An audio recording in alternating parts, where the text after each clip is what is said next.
Benvenuti nel mio canale. Questo video è dedicato alle mappe di Carnot. L'obiettivo conclusivo è quello di utilizzare poi le mappe di Carnot per programmare il PLC e quindi dal risultato della mappa trasformare il risultato in linguaggio ladder, linguaggio COP o anche linguaggio FUP. Per quanto riguarda questo obiettivo bisogna però prima conoscere cosa sono le mappe, quindi ci sarà un'introduzione alle mappe di Carnot. Vedremo come compilare una tabella della verità, come si fa a passare dalla tabella della verità alla mappa di Carnot e quindi raggruppare le variabili in modo tale da minimizzare il nostro circuito combinatorio e poi disegnare lo schema del circuito logico. Ma andiamo a vedere alcune cose relative alle mappe di Carnot. Allora, le mappe di Carnot, o semplicemente mappe K, molto più semplice, a cosa servono? Sono un semplice metodo per semplificare un'espressione booleana lunga. Eccone qua. Il risultato sarebbe composto da A negato, B negato, C negato, da un'altra espressione, 5 espressioni, circuito con tutte queste porte logiche per ottenere un risultato finale. Ecco, attraverso le mappe di Carnot noi possiamo semplificare questa espressione logica in una molto minimizzata, più semplice, che ha lo stesso risultato di questo circuito logico dell'applicazione di tutta questa equazione logica con le varie porte. Quindi diminuisco il numero delle porte che mi servono e i componenti. Questo metodo è di facile applicazione per funzioni di poche variabili, fino ad un massimo di 4 o 5. Diventa ovviamente più difficoltoso se le variabili diventano più numerose. E qui vi ho fatto vedere un esempio. Ho tre variabili A, B e C. Questo è il circuito senza semplificazione, questo è il circuitino semplificato. Vediamo come si costruiscono le mappe. Le mappe K di una funzione ad n variabili d'ingresso consiste in un rettangolo oppure di un quadrato di 2 alla n caselle. Cosa significa? Dove ogni casella corrisponde a uno dei possibili stati combinazioni delle variabili d'ingresso. Quindi nella casella, se stiamo parlando di algebra booleana, il valore è 0 o 1. Quindi nella casella posso trovarmi o 0 o 1. Nel caso che stia lavorando con due variabili, sarebbe quindi 2 alla 2 o 4 caselle, due variabili. Se le variabili in gioco sono 3 o 8 caselle. Se le variabili sono 4 saranno 16. Una volta che abbiamo disegnato la nostra tabella con 4 ovviamente caselle, vado a dividere la variabile A e la variabile B, dove indico questo. In questa casella ho la combinazione quando A è 0 e B è 0, in questa A con 1 e B 0, in questa A 0 e B 1 e in quest'altra quando ho A1 e B1. Con tre variabili ovviamente posso mettere A e B e C, oppure A e B da questa parte e C dall'altra, ma non mi cambia assolutamente niente. Poi vediamo perché perché le caselle vanno suddivise in questo modo. Scusate, anzi lo vediamo subito che è meglio. Le caselle devono essere disposte in modo tale che passando da una casella all'altra cambi solo una delle due variabili. Quindi, qui faccio vedere l'esempio. 0, 0, 0, 1. Se vado a scrivere 1, 0 e 1, 1 lo porto da questa parte, potete vedere che 0, 0, 0, 1 è cambiata solo una variabile. In questo modo mi cambia lo 0, che diventa 1, e l'1 diventa 0. E in questo caso c'è una variabile. Quindi per evitare questo, si usa non il codice, si usa il codice Gray, ma non sto qui a parlare del codice Gray. E comunque questa qui è la suddivisione. Questo è il modo per indicare le caselle, per evitare questo problema. Mappe di Carnot con 5 variabili. abbiamo 2 alla quinta, quindi 32 caselle, dove qui mi trovo le mie 4 righe e 8 colonne, dove le combinazioni ovviamente per queste due variabili sono 0, 0, 0, 0, 0, 1, 1, 1, 1, 0, invece queste corrispondono alla variabile A, variabile B, variabile C, in tutte le diverse combinazioni. Se sono 6 variabili, sono 2 alla sesta, 64 caselle. Tabella della verità, dalla tabella della verità all'equazione booleana alla mappa di Carnot. Per la dichiarazione delle combinazioni della variabile nella mappa, prendiamo in riferimento tutte le combinazioni della tavola della verità con uscita 1. Ci sono anche altri, si può fare anche con la raccolta degli 0, ma siccome l'obiettivo finale è quello di propedeutica alla realizzazione di una mappa di Carnot con la tabella, con il circuito semplificato per poterla applicare al linguaggio di programmazione del PLC, non sto a parlare di tutto quello che si può dire sulle mappe di Carnot. Quindi in questo esempio prendo solo quelle pari ad uscita 1. Ecco, questa è la mia tabella della verità. Poniamo il caso che io, se ho A0, B1 e C0, ho l'uscita on e quindi vado a raccogliere tutte le mie uscite on. Le segnalo e vado a scrivere che cosa sono. In questa riga ho A0, quindi A negato, B è on, quindi è B, C è 0, quindi è C negato. E questo, poi ho quest'altra combinazione, 0, 1, 1, quindi A negato, BC. Poi ho 1, 0, 1, quindi ho A, B negato, C, 1, 1, 0, A, B, C e 0, C negato. E quindi la mia espressione finale è questa qui. Le variabili della stessa, queste 3 variabili sono legate dall'end, mentre tra una e l'altra, le altre combinazioni, sono legate da una logica OR, quindi le 4 possibili, le 4 uscite, le 4 combinazioni che mi daranno l'uscita finale sono legate da una logica in OR. Come trasferire la tavola della verità di questa funzione logica nella mappa per semplificarla? Bisogna scrivere 1 nelle caselle corrispondenti alle combinazioni per le quali questa funzione vale 1, ma vediamolo nella prossima slide. Eccolo qua. Questa è la tabella precedente, ho 0, 1, 0, quindi devo rappresentare nella mia tabella, nella mia mappa di Carnot, il valore A negato B, C, oppure 0, 1, 0. Dove vado a trovare A, B, C negato?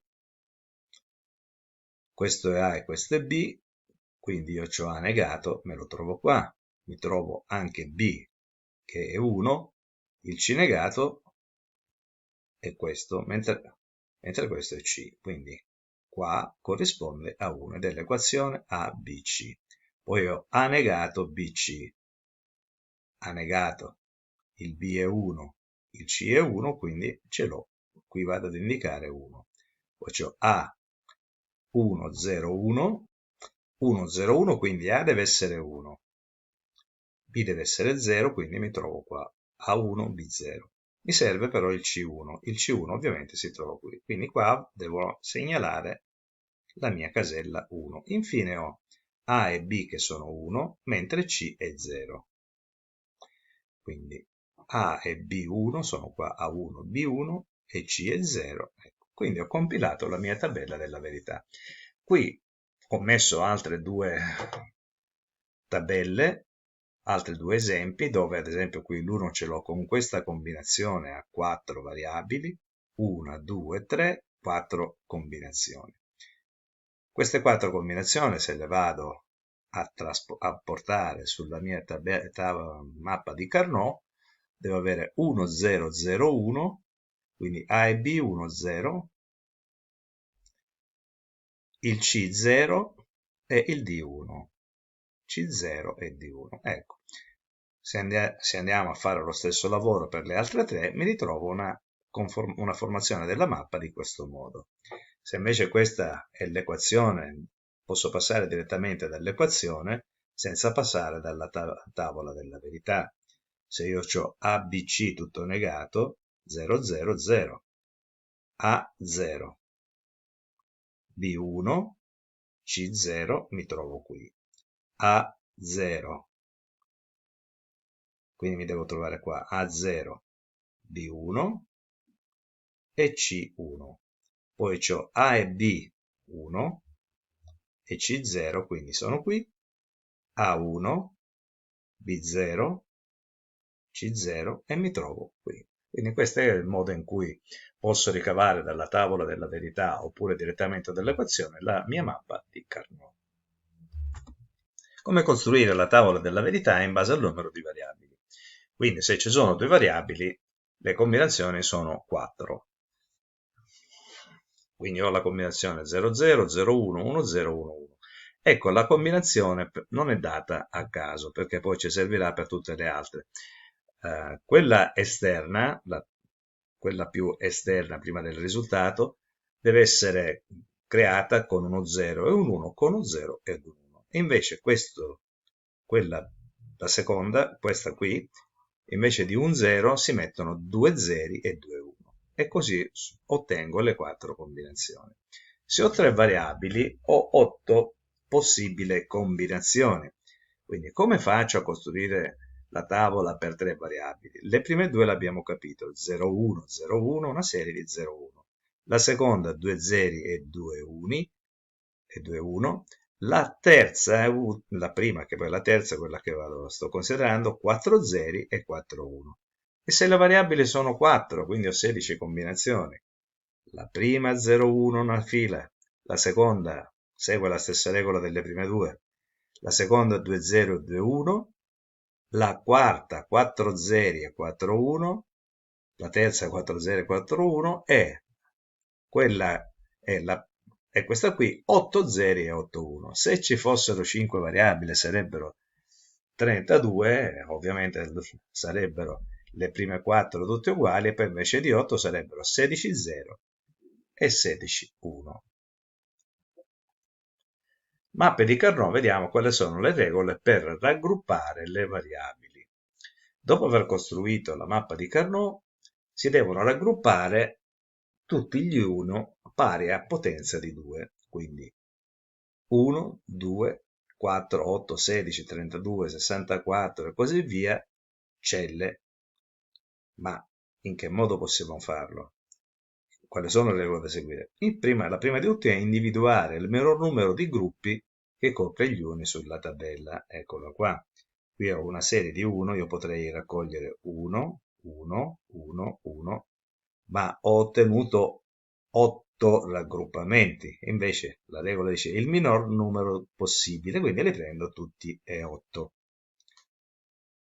Sarebbe sbagliato farlo così, ma è sbagliato, da dare il risultato lo stesso, ma ovviamente l'espressione sarebbe più lunga, più grande.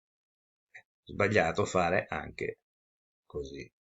Ecco, in questo caso cosa faccio? Il minor numero di gruppi,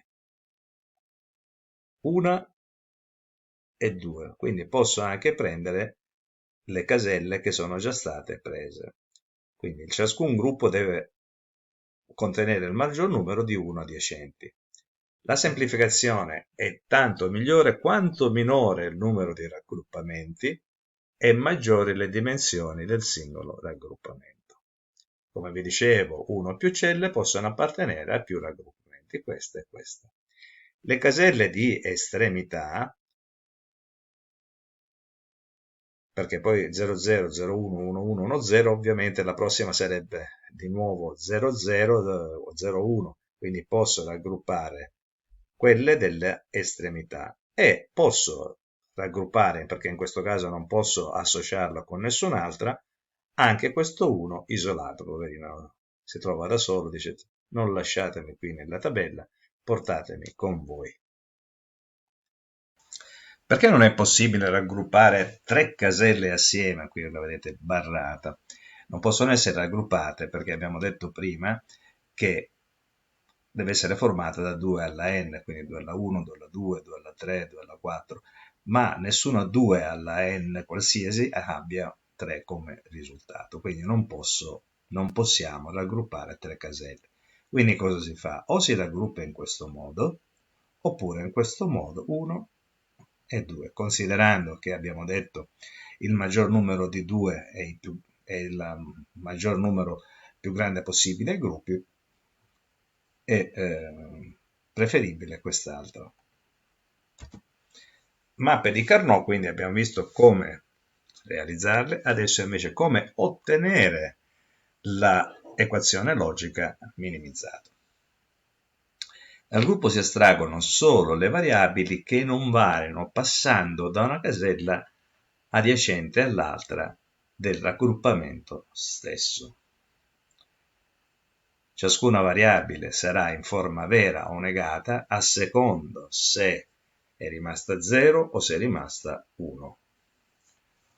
Ad ogni raggruppamento, abbiamo detto, corrisponde un prodotto. Eccolo qua, è un prodotto.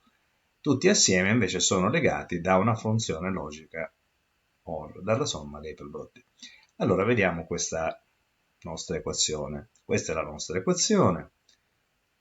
L'abbiamo trasferita nella mappa di Carnot e vengo a trovare due raggruppamenti, quello in rosso e questo in blu.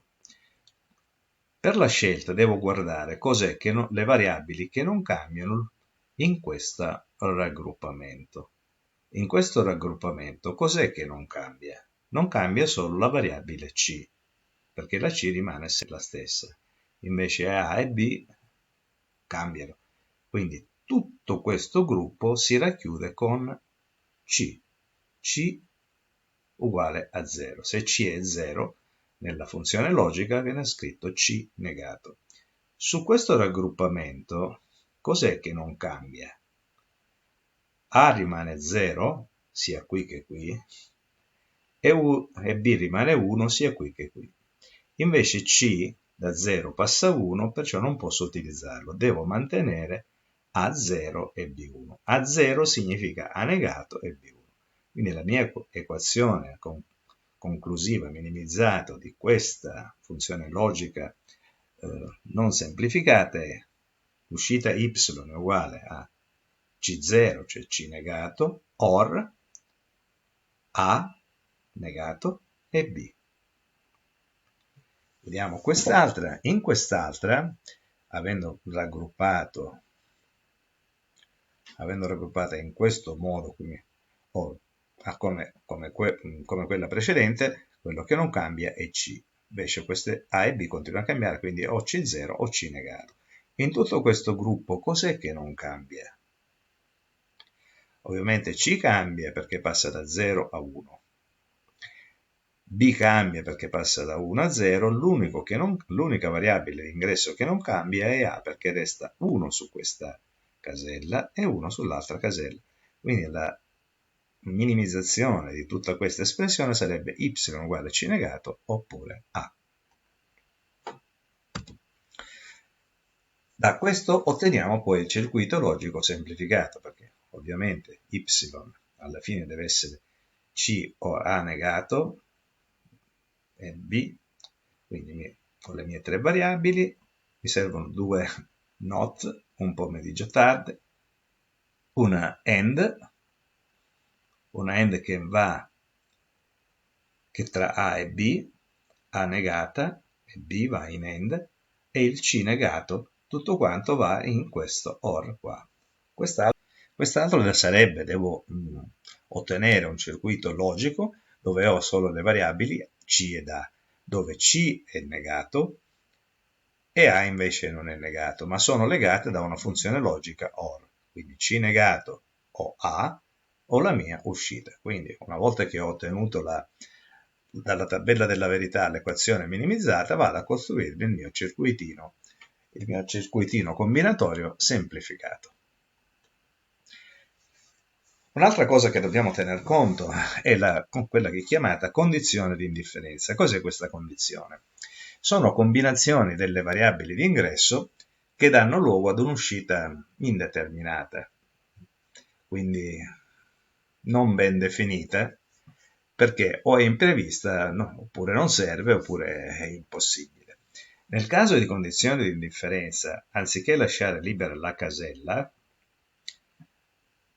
libera la casella corrispondente, è possibile porvi un simbolo, ad esempio una X, che assume il valore 1 nella ricerca dei raggruppamenti, se vogliamo, in modo da migliorare la minimizzazione se risulta utile farlo. Ecco, mettiamo che sia questa la mia tabella della verità. Ho 1, 2, 3, 4, 5 possibilità, una funzione logica dove c'ho y uguale a questa combinazione, or questa, or questa, or questa, or questa, e questa è di indifferenza. Vado a portarmi tutti gli 1 nella mia mappa di Carnot e qui vado a mettermi la mia x. Posso poi semplificare raggruppandolo questo gruppo dove le variabili che non cambiano è b negato, ah no scusate, questo è il rosso, dove mi sembrava strano, che è solo A che non cambia, perché A è 1 qui e 1 qui, invece B cambia e anche C cambia perché passa da 0 a 1, quindi A. Poi questi qua che sono gli estremi, quello che non cambia è il B negato, perché qui è B negato e qui è B negato, e quello che non cambia è il C perché è 1 qui e 1 qua. Poi se voglio utilizzare la condizione di differenza, raggruppo questi due e mi trovo che non cambia il B e il C. Se non voglio utilizzarla, mi ritrovo questa minimizzazione dove non tengo conto di questo mio dato, di questa mia variabile di ingresso. Le mappe possiamo ulteriormente semplificarle utilizzando i teoremi dell'algebra di Boole, come vedremo in questo esempio, applicando la proprietà associativa. Ne ho fatto uno semplicissimo, questa mia mappa di Carnot dove ho questo raggruppamento e questo raggruppamento degli estremi. In questo la variabile che, scusate, in questo quello che non cambia è A, perché A rimane 1 sia qui A non cambia, e lo 0 rimane 0, quindi A B negato. In questo degli estremi, quello che non cambia è B negato, B0 perché me lo ritrovo qua, ma B0 me lo ritrovo anche qua. E quello che non cambia è la variabile C perché C è 1, ma è anche 1. Quindi avrei y uguale ad A B negato o B C negato. Va benissimo anche utilizzare questa, però se posso utilizzare una proprietà dell'algebra di Boole posso semplificarlo, visto che A and B negato oppure B and C negato, mi trovo B negato sia su questa parte dell'equazione sia che su questa parte, la raccolgo, B negato and, giustamente, A oppure C. E questo è il circuito combinatorio logico semplificato. Ecco, questa è l'ultima slide dove ho messo altri esempi di semplificazione, questo con 5 variabili. Il modo per raggruppare non cambia, che siano 2, 4 o 8 o quello che siano, le variabili non cambiano. La regola è sempre la stessa. Qui vediamo un gruppo con l'estremità, questo gruppo e questo gruppo, e semplificando troviamo questa espressione logica.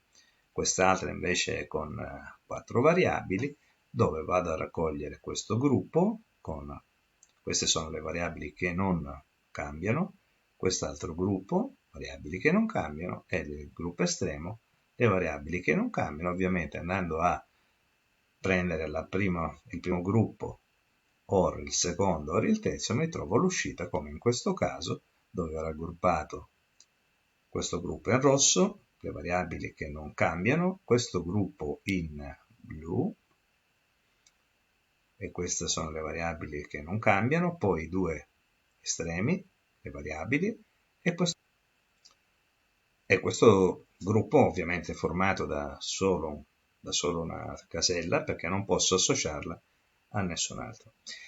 Bene, con questo ho finito questo video che vi dicevo mi serviva per introdurre le mappe di Carnot e arrivare alla creazione della mappa per la semplificazione dell'equazione logica iniziale, perché da questo metodo possiamo trasformare la nostra logica finale in linguaggio ladder, quindi o COP che si vuol chiamare, oppure il linguaggio a blocchi per il linguaggio di programmazione del PLC, che sarà l'oggetto del prossimo video, vedere in che modo utilizzare questo metodo per programmare il PLC. Vi ringrazio per la visione del video, spero che vi sia piaciuto, che sia di vostro gradimento e arrivederci al prossimo video. Ah, dimenticavo, se vi è piaciuto mettete un like e iscrivetevi al mio canale. Alla prossima!